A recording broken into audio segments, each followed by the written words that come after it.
안녕하십니까. 오늘은 어느 쪽이 예수님이 선포하신 복음인가, 복음의 깊이, 또 복음의 아주 심오한 그 뜻을 이제 알아가는 시간입니다.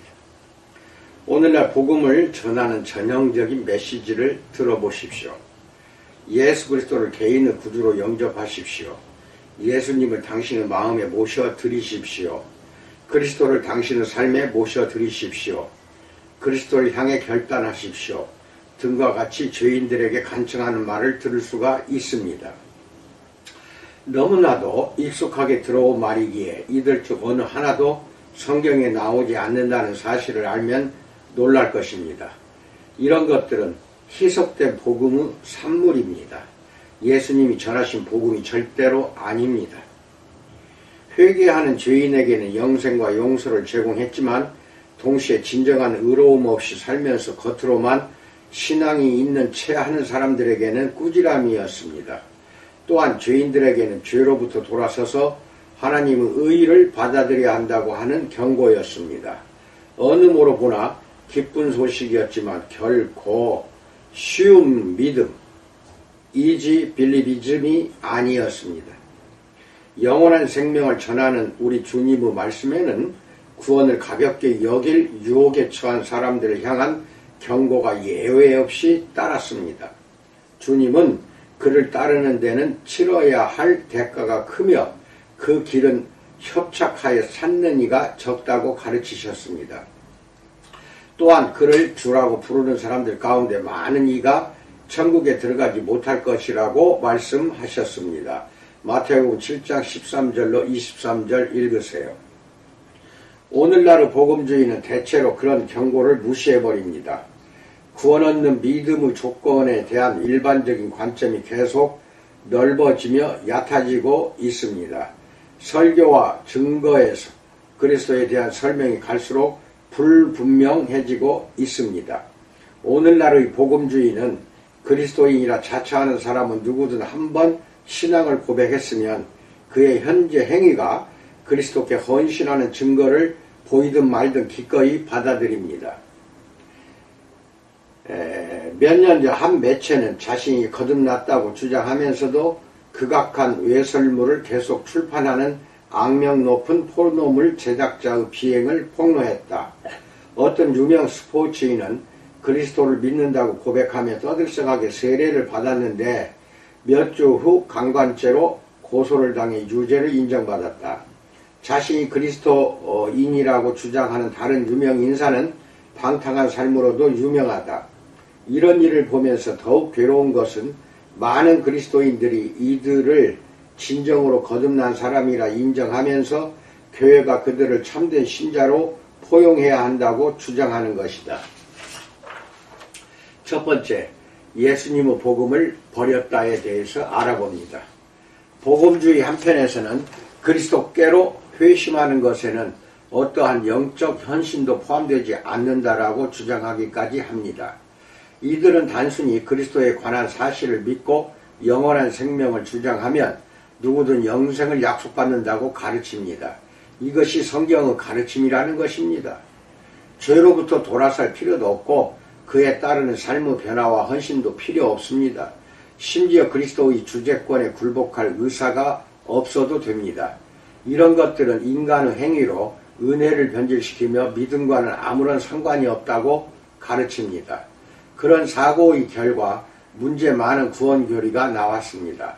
곧 성화 없는 칭의로 이것이 교회에 주는 영향은 재앙 수준입니다.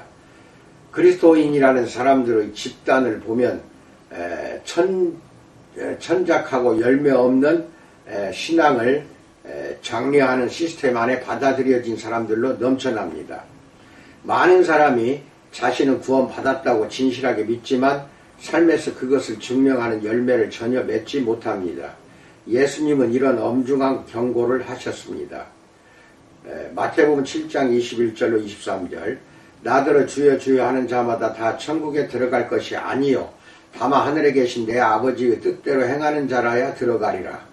그날에 많은 사람이 나더러 이르되 주여 주여 우리가 주의 이름으로 선지자 노릇하며 주의 이름으로 귀신을 쫓아내며 주의 이름으로 많은 권능을 행하지 아니하였나이까 하리니 그때에 내가 그들에게 밝히 말하되 내가 너희를 도무지 알지 못하니 불법을 행하는 자들아 내게서 떠나가라 하리라 라고 말씀합니다.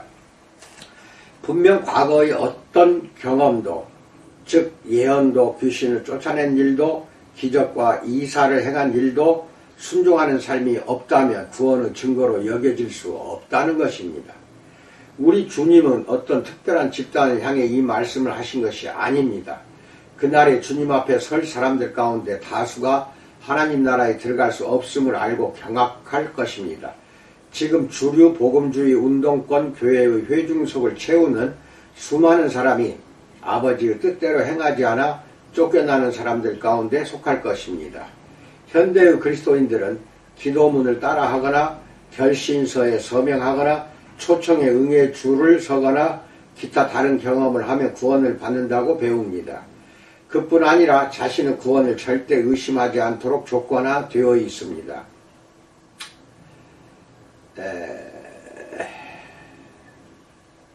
나는 여러 전도훈련 세미나에 참석했는데 거기서는 개종자가 자신의 구원을 의심할 경우 구원에 대한 의심은 무엇이든 사탄이 주는 것으로 떨쳐야 한다고 말하도록 상담자들을 가르쳤습니다. 이처럼 자신의 구원을 의심하는 것은 하나님의 말씀의 진실성에 도전하는 행위라는 그릇된 생각이 널리 퍼져 있다라고 미국 어느 목사가 말합니다. 이 얼마나 그릇된 생각입니까? 성경은 우리가 믿음 안에 있는가 자신을 시험해 보라고 합니다. 고린도후서 13장 5절. 베드로는 그러므로 형제들아 더욱 힘써 너희 부르심과 택하심을 굳게 하라. 베드로후서 1장 10절라고 했습니다. 우리의 삶을 점검하고 우리가 맺는 열매를 평가하는 것이 마땅합니다. 나무는 그 열매로 알기 때문입니다. 누가복음 6장 44절. 하나님께서 우리의 삶에 역사하셨다면 필연적으로 변화된 삶이 열매로 맺히며 이것이 구원의 증거라고 성경은 가르칩니다. 요한일서 3장 10절. 의로운 삶이라는 결과를 내지 못하는 신앙은 죽은 신앙이요 그러기에 구원을 주지 못한다. 야고보서 2장 14절로 17절.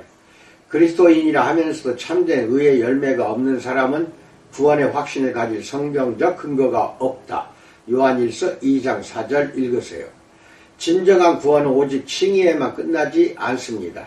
진정한 구원은 중생, 성화 그리고 궁극적 영화와 분리될 수 없습니다. 구원은 하나님께서 하시는 일로 이를 통해 우리는 그의 아들의 형상을 본받게 됩니다. 로마서 8장 29절, 13장 11절 참조하세요. 진정한 확신은 어떤 체험에 대한 기억에 매달리는 것이 아니라 우리 삶을 변화시키는 성령의 변화를 보는 데서 옵니다. 두 번째, 쉬운 복음이 등장한 배경에 대해서 알아봅니다. 예수님의 복음을 연구하면서 우리는 신학의 학문 책이나 어떤 교리에 대한 특정 신학자들의 견해에 1차적으로 관심을 가지지 않을 수 없습니다. 어쨌거나 이 문제를 이해하려면 복음을 대하는 현대의 관점이 어떻게 발전했는지 반드시 살펴보아야 합니다. 20세기 이전만 해도 진지한 신학자들은 구원을 받아도 생활방식과 행위에는 중생의 흔적이 보이지 않을 수 있다는 생각을 받아들이지 않았다. 그러다 1918년 루이스 스페리 체이퍼는 영적인 사람이라는 책을 출판했는데 고린도전서 2장 15절에서 3장 3절은 육적 그리스도인과 영적 그리스도인 두 부류의 그리스도인에 대해 말한 것이라는 개념을 정리한 책이다. 체이퍼는 육적 그리스도인은 자연인, 즉 구원받지 못한 사람과 차이가 없는 행위를 하는 특징을 지닌다고 말했다. 이는 체이퍼 박사 당대의 그리스도인 대부분에게는 낯선 개념이었다. 그러나 오늘날 교회 대부분은 이 개념을 핵심 전제로 받아들인다. 체이퍼 박사의 영성교리는 일부 그의 다른 가르침과 함께 복음을 완전히 새롭게 보는 기초가 되었다. 그렇게 그의 가르침을 직면하는 일은 필수적이다. 워필드 박사는 육적 그리스도인과 영적 그리스도인으로 나누는 체이퍼 박사의 이분법을 더 높은 삶을 가르치는 사람들의 말이 반영된 것으로 본다. 이들은 더 높은 차원의 승리하는 삶은 믿음으로 그것을 붙드는 사람에게 주어진다고 가르쳤다. 이 두 부류의 그리스도인 개념은 의심할 여지 없이 셰이퍼 박사가 세대주의자들의 구별을 편애한 데서 온 불행한 결과이다. 이것은 세대주의 방법론이 얼마나 그릇될 수 있는지 보여주는 고전적인 예이다 라고 말합니다. 세대주의는 세대를 통한 하나님의 프로그램을 시대별로 이해하는 근본적으로 바른 체계입니다. 그 주된 요소는 이스라엘을 위한 하나님의 계획은 철회되거나 교회를 위한 하나님의 프로그램으로 대체되지 않는다는 인식입니다. 이스라엘과 교회는 별개입니다. 그래서 하나님은 이스라엘 민족을 메시아이신 예수님의 지상 통치 아래서 회복하실 것입니다. 나는 그 교리를 받아들이고 동의합니다.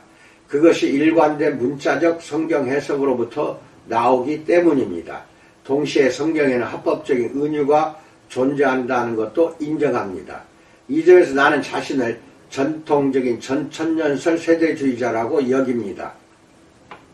셰이퍼 박사는 세대주의 초기의 대변인으로 그의 가르침은 이 운동이 나아가는 길에 많은 도움을 주었다. 그는 명석한 사람으로 예리한 분석적 두뇌와 명쾌하게 소통하는 능력을 모두 갖춘 천재였다. 전통적 세대주의의 체계적 방법론은 부분적으로 그의 유산이다 라고 말합니다. 그렇지만 세대주의자들은 비성경적일 정도로 구분해 진리를 파편화하는 데까지 나아가는 경향이 있습니다. 다양한 세대주의 해석자들은 관련된 진리들을 범주화하고 대조하려는 거의 강박관념에 가까운 욕구로 인해 이스라엘과 교회 사이의 합당한 구분을 훨씬 넘어서게 되었습니다. 또한 많은 사람들이 구원과 제자도, 교회와 하나님 나라, 그리스도의 가르침과 사도들의 메시지, 신앙과 회개, 율법시대와 은혜시대 사이를 엄격하게 구분하고 있습니다.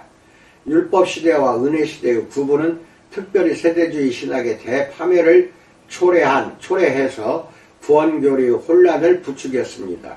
물론 율법과 은혜 사이에는 중요한 차이가 있습니다.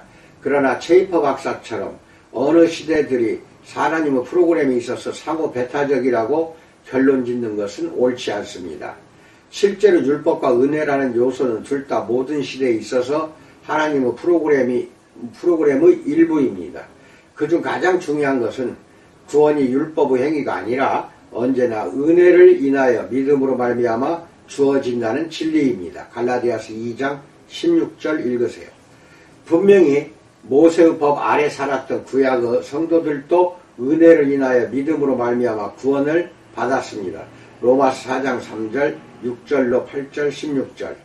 분명히 이와 마찬가지로 신약의 성도들도 지켜야 할 법이 있었습니다. 갈라디아서 6장 2절, 고린도전서 7장 19절, 9장 21절 읽으세요.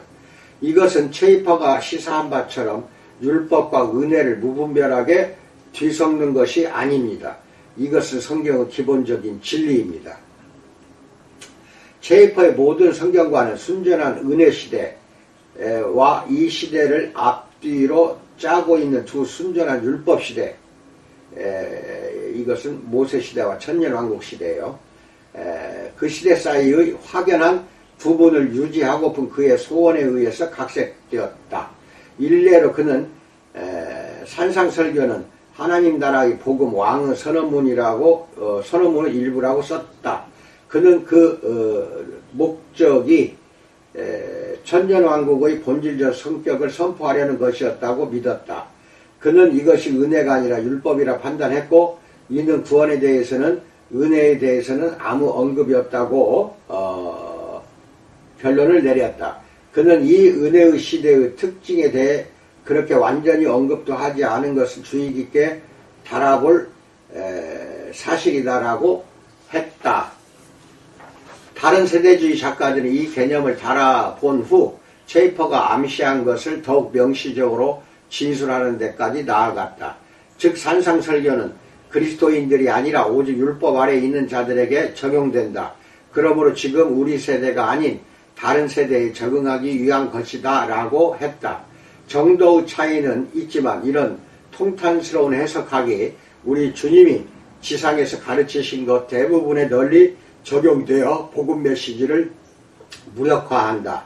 그런 시스템에서 나오는 복음 전도 메시지가 예수님이 전한 복음과 심히 다른 것은 이상한 일이 아니다. 그리스도 메시지 대부분이 다른 세대를 향한 것이라는 전제에서 시작한다면 우리의 복음이 예수님이 전한 복음과 같아야 할 이유가 어디 있는가 라고 말합니다. 그러나 그런 전제는 위험하고 성립될 수 없습니다. 예수님께서는 대환난기나 천년왕국 시대가 아니면 효력이 없는 메시지를 선포하려고 오시지 않았습니다. 예수님은 잃어버린 자를 찾아 구원하려고 오셨습니다. 누가복음 19장 10절 읽으세요. 죄인을 불러 회개케 하려고 오셨습니다. 마태복음 9장 13절. 자기를 통해 세상이 구원을 받게 하려고 오셨습니다. 요한복음 3장 17절. 그는 단순히 미래 어떤 시기를 위한 선언이 아닌 구원을 얻는 복음을 선포하셨습니다. 예수님의 복음은 우리가 전해야 할 유일한 메시지입니다. 세 번째, 하나님의 말씀을 잘못 분별하다에 대해서 알아봅니다. 관련 진리 혹은 병행 진리들을 근거 없이 대비시키는 세대주의 성향을 좀 더 자세히 살펴봅시다. 본질이 다른 성경의 명제들을 주의 깊게 구별하는 일은 중요하지만 디모데후서 2장 15절. 문제는 과도하게 구별할 가능성이 있다는 데 있습니다. 일부 세대주의자들은 이분법에 대한 무절제한 열정 때문에 복음에 상당한 폐해를 입혔습니다. 예를 들어 예수님은 구세주의이시며 주의이시다. 누가복음 2장 11절. 참된 신자라면 누구도 그것을 반대하지 않는다. 구세주와 주는 별개의 직분이다. 그러나 우리는 그리스도를 나눌 정도로 둘을 구분하지 않도록 주의한다. 고린도전서 1장 13절 읽으세요. 그런데 세대주의 진영에서 큰 목소리를 내는 사람들은 그리스도를 주로서는 거부하면서도 구세주로는 받아들이는 일이 가능하다는 가르침을 전파합니다. 실제로 예수님을 주로 여겨 굴복하는 일 없이 구세주로만 영접하면 구원을 얻는다고 가르치는 사람들이 있습니다. 그들은 이와 다른 가르침, 하나님의 말씀에 제시된 분명하고 단순한 조건에 교묘하게 행위를 더하기 때문에 거짓 복음에 해당한다는 터무니없는 주장을 합니다. 그들은 꼬리표를 붙였습니다. 주제권 구원이란 그것을 이단으로 낙인 찍은 사람들의 정의에 의하면 우리를 죄에서 구해줄 구세주로 예수 그리스도를 신뢰하고 또 그를 자신의 삶의 주로 여기고 헌신하여 그의 주권적 권위에 굴복해야 구원을 얻는다는 견해입니다. 이 진리를 비성경적 혹은 이단적이라고 하는 것이 놀랍습니다. 그런데 이 비난에 호응하는 사람들이 늘고 있습니다. 그들은 그리스도의 주제권을 인정하는 것을 인간의 행위라고 말합니다. 이 그릇된 개념은 사람들에게 예수 그리스도를 자기 삶의 주로 만들라고 말하는 많은 책들의 지원을 받고 있습니다. 우리는 그리스도를 주로 만들지 않습니다. 예수님은 주님이십니다. 그리스도를 주로 받아들이지 않는 사람은 그를 거부하는 죄를 짓는 것입니다. 그리스도의 주권적 권위를 거부하는 신앙은 진정한 불신입니다. 반대로 그리스도의 주제권을 인정하는 일은 인간의 행위가 아니라 회개, 디모데후서 2장 25절, 혹은 신앙 자체, 에베소서 2장 8절로 9절입니다. 실제로 그리스도께 굴복하는 일은 신앙에 무엇을 더하는 행위가 아니라 하나님이 주시는 구원 얻는 신앙의 중요한 측면입니다. 사도행전 16장 31절, 이르되 주 예수를 믿으라. 그리하면 너와 내 집이 구원을 받으리라. 로마서 10장 9절, 내가 만일 내 입으로 예수를 주로 시인하며 또 하나님께서 그를 죽은 자 가운데서 살리신 것을 내 마음에 믿으며 구원을 받으리라. 성경 전체를 통틀어 구원받는 방법에 관해 가장 분명히 말하는 이 두 구절은 모두 예수님의 주제권을 강조합니다. 베드로는 오순절 설교를 이런 선언으로 결론지었습니다. 사도행전 2장 36절, 그런즉 이스라엘 온 집은 확실히 알지니 너희가 십자가에 못 박은 이 예수를 하나님이 주와 그리스도가 되게 하셨느니라 하니라 라고 말합니다. 그리스도의 주제권에 응하기를 거부하는 사람들에게는 구원의 약속이 주어진 일이 없습니다. 그러므로 주제권 구원이 아니고서는 구원이 아닙니다. 주제권 구원을 반대하는 사람들은 이 본문들에 나오는 주가 주인이 아닌 그의 신성에 대한 언급이라고만 주장합니다. 그러나 그 주장이 성립된다 하더라도 이는 구원을 위해 그리스도께 나아오는 사람은 반드시 그가 하나님이심을 인정해야 한다는 사실을 확인할 뿐입니다. 그렇다면 주가 단지 주인을 의미할 경우보다 훨씬 많은 것을 요구하게 됩니다. 실상 이 모든 구절에서 주는 하나님을 의미합니다. 더 정확하게는 통치하신 하나님으로 주제권 구원이 더욱 강조됩니다. 진정한 믿음을 가지고 구원을 위해 나아오는 사람, 예수님은 영원하여 하며 전능하고 주권적인 하나님이라고 성실하게 믿는 사람은 그의 권위를 의도적으로 거부할 수 없습니다. 참 사랑은 이빨림이 아닙니다. 우리 주님도 입술로는 주님을 예배하면서 삶으로는 그러지 않는 사람들을 정죄하셨습니다. 마태복음 15장 7절로 9절 읽으세요. 예수님이 어떤 사람은 구주가 되시려면 반드시 먼저 그 사람이 예수님을 있는 그대로 즉 만유의 주로 받아들여야 합니다. 사도행전 10장 36절 읽으세요. A.W. 토저는 이렇게 말했다. 주님은 자신이 명령할 수 없는 사람을 구원하지 않으신다. 주님은 자신의 직임을 분리하지 않으신다. 우리는 그리스도를 밤쪽만 믿을 수 없다. 우리는 예수님을 있는 그대로 즉 기름 부음을 받으신 구세주와 만왕의 왕이요 만주의 주이신 주로 받아들인다. 만일 당신이 믿는 주님이 당신을 구원하고 당신을 부르고 당신을 선택하고 당신의 삶을 인도하고 통제할 수 있는 분이 아니라면 그분은 있는 그대로의 주님이 아니시다라고 말합니다. 네 번째, 신자와 제자의 이분법에 대해서 알아봅니다. 순종과 복종이 구원 얻는 신앙과 별개라고 가르치는 사람은 구원과 제자도를 확고히 나누는 비성경적 구별을 할 수밖에 없습니다. 그렇게 하지 않고서는 예수님의 사역을 설명할 수 없기 때문입니다. 이것은 마치 그리스도인을 육적, 영적으로 나누는 이분법처럼 그리스도인을 그냥 신자와 참 제자 둘로 나눕니다. 이 견해를 내세우는 사람들은 성경에 기록된 예수님의 초청이 대부분 복음전도를 의도했다는 사실을 부정하면서 그 초청들은 구원이 아닌 제자도에 해당한다고 주장합니다. 이에 대해 나는 이렇게 말합니다. 어떤 구분도 이보다 더 신학에 중요할 수 없다. 이보다 더 신약을 바로 이해하는데 기본적일 수 없고 모든 신자의 삶과 증거에 더 적절할 수 없다라고 말합니다. 그와 반대로 구별을 하지 않는 사람들은 예수님의 메시지에 담긴 권위를 너무 많이 훼손하는 결과를 낳았습니다. 예수님이 무리에게 자기를 부인하고 누가복음 14장 26절, 자기 십자가를 지고 27절, 모든 것을 버리고 그를 따르라 33절라고 하신 말씀은 군중 가운데 구원받지 않은 사람들에게는 전혀 의미가 없는가요? 그렇다면 의인이 아닌 죄인을 불러 구원하러 온 분이 하시기에 적합한 말이겠는가요? 마태복음 9장 13절. 제임스 보이스는 구원, 제자도, 이분법에 대해 통찰력 있는 글을 썼습니다. 그는 그것을 결함 있는 신학이라고 솔직하게 밝힙니다. 이 신학은 믿음을 제자도로부터 은혜를 순종으로부터 분리시킨다. 이것은 예수님을 자신의 구주로 영접하면서도 자신의 주로는 영접하지 않을 수 있다고 가르친다.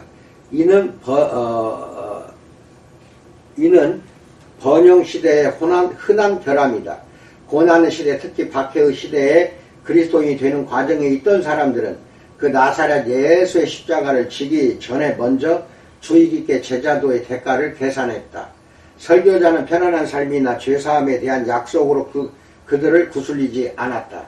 그러나 평화로운 시대에는 그 대가가 그렇게 크게 여겨지지 않았고 그래서 사람들은 참된 회심이 의미하는 삶의 근본적인 변화를 이해하지 못한 채 그리스도의 이름을 받아들였다라고 말합니다.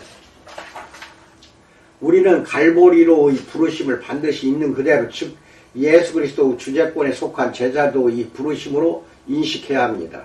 그 부르심을 받아들이는 것이 곧 신자가 되는 것입니다. 이에 미치지 못하는 것은 무조건 불신입니다. 예수님이 전한 복음은 분명히 그리고 명백하게 쉬운 믿음주의를 배제합니다. 우리 주님이 하신 어려운 명령들을 모두 높은 수준의 그리스도인에게만 적용한다면 그것은 주님이 전하신 메시지의 힘을 약화시키는 행위입니다. 또한 그것은 값싸고 의미 없는 믿음, 즉 죄로 물든 육적인 삶에는 절대적으로 아무 영향력을 끼치지 못하는 믿음이 존재할 수 있다는 여지를 남겨둡니다. 다섯 번째, 은혜에 의하여 믿음으로. 우리는 오직 은혜에 의하여 믿음으로 말미암아 구원을 얻습니다. 에베소서 2장 8절. 이 믿음이 우리가 가르치는 모든 것을 구분하는 성경적 분수령입니다. 그런데 그 시작에서부터 은혜를 오해하거나 믿음의 정의를 잘못 내린다면 구원을 이해하려는 우리의 노력은 헛된 일이 될 것입니다. 하나님의 은혜는 정적인 속성을 지니지 않았습니다. 하나님은 은혜를 통해 완악하고 회개하지 않는 죄인을 수동적으로 받으시는 것이 아닙니다. 하나님의 은혜가 하나님 앞에서 어떤 사람의 위치를 변화시킬 때는 반드시 그의 인격도 다룹니다. 체이퍼가 주장하는 그리스도인이 자기 원하는 대로 할 자유는 진정한 은혜에 포함되지 않습니다. 성경에 의하면 참 은혜는 디모데후서 2장 12절 우리를 양육하시되 경건하지 않은 것과 이 세상 정욕을 다 버리고 신중함과 의로움과 경건함으로 이 세상에 살도록 우리를 가르칩니다. 참으로 은혜는 그리스도인으로 새 언약의 의무들을 충족하게 하는 하나님의 능력입니다. 고린도전서 7장 19절. 물론 그리스도인도 순종하지 않을 때가 있습니다. 그러나 분명히 말하지만 은혜는 그리스도인이 육체 가운데 사는 것을 허락하지 않습니다. 은혜는 우리가 성령 안에 살 능력을 공급할 뿐입니다. 은혜와 마찬가지로 믿음도 정적이지 않습니다. 구원 얻는 믿음은 단순히 사실을 이해하고 지적으로 동의하는 것 이상입니다. 이 믿음은 회개, 굴복, 순종에 대한 초자연적 갈망과 분리될 수 없습니다. 이런 반응들 가운데 무엇도 인간의 행위로 초자연적 갈망과 분리될 수 없습니다. 믿는 것 자체가 인간의 노력이 아니듯 말입니다. 이 중요한 사항들에 대한 오해가 주제권 구원을 거부하는 사람들이 지닌 오류의 핵심입니다. 그들은 성경이 믿음과 행위를 대비시키므로 믿음과 행위는 양립 불가능하다고 가정합니다. 그들은 믿음을 복종, 굴복, 죄로부터 돌이키는 것과 반대되는 개념으로 여기고 구원의 실제적인 요소들을 모두 인간의 행위로 분류합니다. 구원은 선물이지만 동시에 대가로 모든 것을 요구한다는 쌍둥이 진리, 트윈 트루스에 걸려 넘어진 것입니다. 이 개념은 역설적이지만 배타적이지 않습니다. 이와 동일한 부조화가 예수님의 말씀에도 있습니다. 그는 내가 너희를 쉬게 하리라고 하시고는 뒤이어 나의 멍에를 매라고 하셨습니다. 마태복음 11장 28절로 29절. 우리가 믿음으로 들어가는 그 쉼은 아무것도 하지 않는 삶이 아닙니다. 구원은 선물입니다. 그러나 구원 얻는 믿음은 단순히 그 진리를 이해하고 동의하는 것 이상입니다. 귀신들도 그런 종류의 믿음, 야고보서 2장 19절을 가지고 있었습니다. 참된 신자의 특징은 구주의 자비하심에 이끌리는 동시에 죄에 속한 삶을 버리는 믿음입니다. 그들은 그리스도께로 이끌리는 동시에 죄에 속한 삶을 버리는 믿음입니다. 그들은 그리스도께로 이끌리기에 다른 모든 것에서 멀어집니다. 예수님은 참된 신자를 마태복음 5장 3절 심령이 가난한 자라고 묘사하셨습니다. 그들은 회개한 세리와 같아서 상한 심령으로 감히 하늘을 우러러보지도 못합니다. 다만 가슴을 치면서 하나님이여 불쌍히 여기소서 나는 죄인이로소이다 라고 할 뿐입니다. 그 절박한 기도는 모든 성경 가운데서도 하나님이 역사하신 진정한 회개의 모습을 가장 잘 보여줍니다. 어떻게 보든 그의 간청을 인간의 행위나 의의를 획득하려는 시도로 생각할 수 없습니다. 오히려 반대로 그 간청은 그가 종교적 행위에 대한 신뢰를 완전히 버렸음을 보여줍니다. 이를 증명이라도 하는 듯 그는 기도하는 바리새인으로부터 멀리 서서 기도했습니다. 그는 자기가 구원받을 유일한 길은 하나님의 자비로운 은혜뿐임을 이해하고 있었습니다. 그런 기초 위에서 그는 먼저 자기 자신을 포기하고 은혜로 구원받았습니다. 예수님은 이 사람이 의롭다 하심을 받고 그의 집으로 내려갔느니라 14절에서 말씀하셨습니다. 예수님께서 이 말씀을 하신 취지는 회개가 구원 얻는 믿음의 핵심임을 보여주려는 것이었습니다. 회개를 나타내는 헬라어 메타노니아는 문자적으로 후에 생각하다라는 의미를 지닙니다. 이는 마음의 변화를 시사하는데 주제권 구원을 반대하는 사람들 일부는 회개의 의미를 그쯤으로 제한하려고 했습니다. 그러나 회개에 대한 정의를 헬라어 어원에서만 끌어내서는 안 됩니다. 이 사건에서 예수님이 말씀에서 회개의 특징은 자신이 죄인임을 철저히 인정하고 자기 자신과 죄로부터 돌이켜 하나님께로 가는 것입니다. 데살로니가 전서 1장 9절 읽으세요. 이것은 인간의 행위이기는커녕 하나님께서 인간의 마음에 역사하실 때 따르는 필연적 결과입니다. 그래서 회개는 하나님의 호의를 획득하려는 인간의 시도의 종지부를 찍는 것을 나타냅니다. 이는 단순한 생각의 변화를 훨씬 넘어서는 것으로 마음과 태도, 관심, 방향의 완전한 변화를 포함합니다. 회심에는 이 모든 의미가 담겨 있습니다. 성경은 이런 근본적인 방향 변화가 없는 회심을 인정하지 않습니다. 누가복음 3장 7절로 8절 읽으세요. 참된 신자는 계속 거역할 수 없습니다. 심지어 무관심할 수도 없습니다. 진정한 믿음은 필연적으로 어느 정도의 순종을 일으킵니다. 사실 성경은 종종 믿음을 순종과 동일시합니다. 요한복음 3장 36절, 로마서 1장 5절, 16장 26절, 데살로니가 후서 1장 8절 읽으세요. 믿음으로 아브라함, 즉 참믿음의 조상은 순종하여 히브리서 11장 8절. 이것이 믿음에 대한 위대한 논문인 히브리서 11장의 핵심 메시지입니다. 순종했다는 것이. 믿음과 행위는 양립 불가능하지 않습니다. 예수님도 믿는 것을 일이라고 하셨습니다. 요한복음 6장 29절. 단순한 인간의 일이 아니라 하나님이 우리 안에서 하시는 은혜로운 일입니다. 하나님이 우리에게 믿음을 주십니다. 그리고 우리로 하여금 믿어 순종하도록 능력도 주십니다. 로마서 16장 26절. 바로 이 지점에서 중대한 구분이 정확하게 이루어집니다. 믿음으로 얻는 구원은 행위 자체를 배제하지 않습니다. 인간의 노력만으로 이루어진 행위를 배제하는 것입니다. 에베소서 2장 8절. 우리의 행위로 하나님의 은총을 얻으려는 시도는 모두 폐기될 것입니다. 9절. 그러나 이것이 우리의 걸음을 선행으로 특정 지으셨다고 하는 하나님께서 미리 정하신 그 뜻을 단념시키지는 않습니다. 10절. 무엇보다도 구원은 하나님의 주권적인 역사임을 명심해야 합니다.